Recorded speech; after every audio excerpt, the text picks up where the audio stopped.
doing? It's Chris with Wetbox. Just wanted to jump in here and go over some discussions. People have asked us questions, and of course it's a discussion since the beginning of time, ported versus sealed, and specifically why at this point we don't offer any ported enclosures.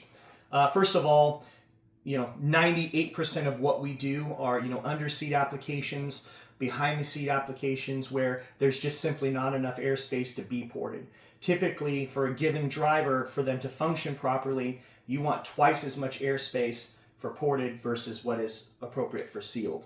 So in just most cases, it's simply just not possible.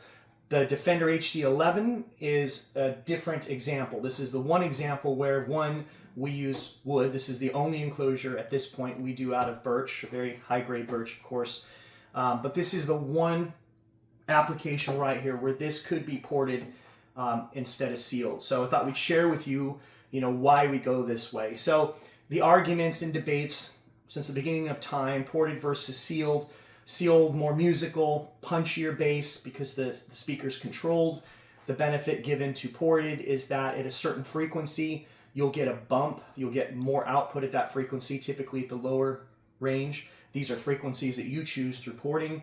But if you kind of look at it, a regular sub response like on sealed will be kind of straight across, and then the ported will go across and will bump up at that limited frequency there. That's if everything is correct. There's a lot that can go wrong in ported enclosures. You can have improper port length, creating velocity and port noise. There's a lot of things that have to be right for those two things to be competitive.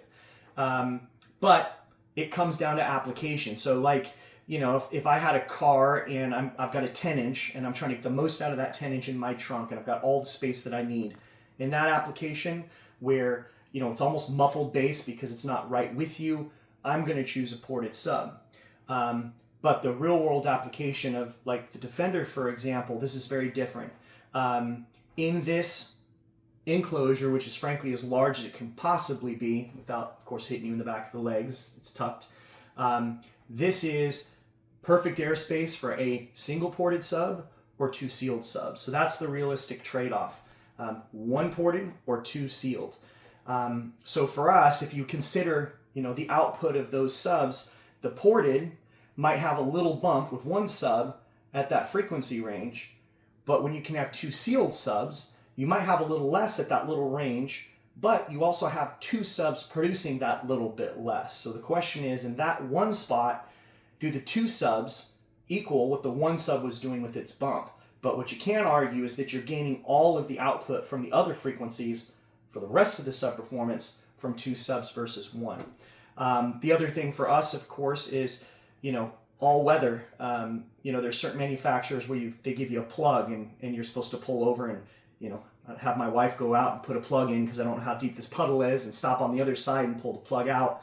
To us, that's really silly when the solution is you can run two subs in proper airspace and have it be sealed and not worried about, water incursion at all.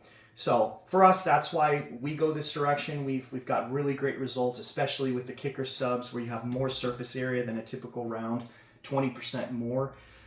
So that makes a big difference. I don't know if you've seen our enclosures, but really tight finish, very refined logos. We try to make it where it's a sleek look, no huge logo dead center in the thing.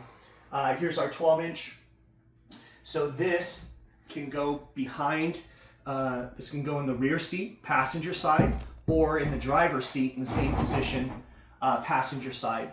So this is the other thing that can happen. So in a given enclosure, this as it sits is not enough airspace for a ported 10. But what you can do rather sealed is this is optimal airspace for sealed 12. So again, it's not a single sub and a single box. In my opinion, you might be able to give the nod in certain ways to a ported. But when you're talking larger sub versus smaller sub, you're talking two subs versus single sub, for my money, I'm sealed all day long. And I really like the musical sound. That's the other thing, is they're always called more musical, more accurate. I like to hear as the music changes from bass guitar, kick drum to 808 bass drop, a difference in the tonality. And what happens sometimes when there's a big bump in the ported frequency is that is always fighting those other frequencies. So you'll hear people say it sounds like the same note over and over and over again. I like the music to do this as it was recorded, not boom, boom, boom, kind of the same thing throughout. So for me, there's very limited applications. Even when I can have ported, that I'll choose ported. I've always really liked the sealed sound. So yeah, that's why we do this here, and we prefer the sealed. So just kind of wanted to let you guys know how we feel about and how all that works. This is giving an idea of this enclosure. So these are doing very well, been very popular out there. So if we can help you out, feel free to reach out. It's Wetbox. Appreciate it.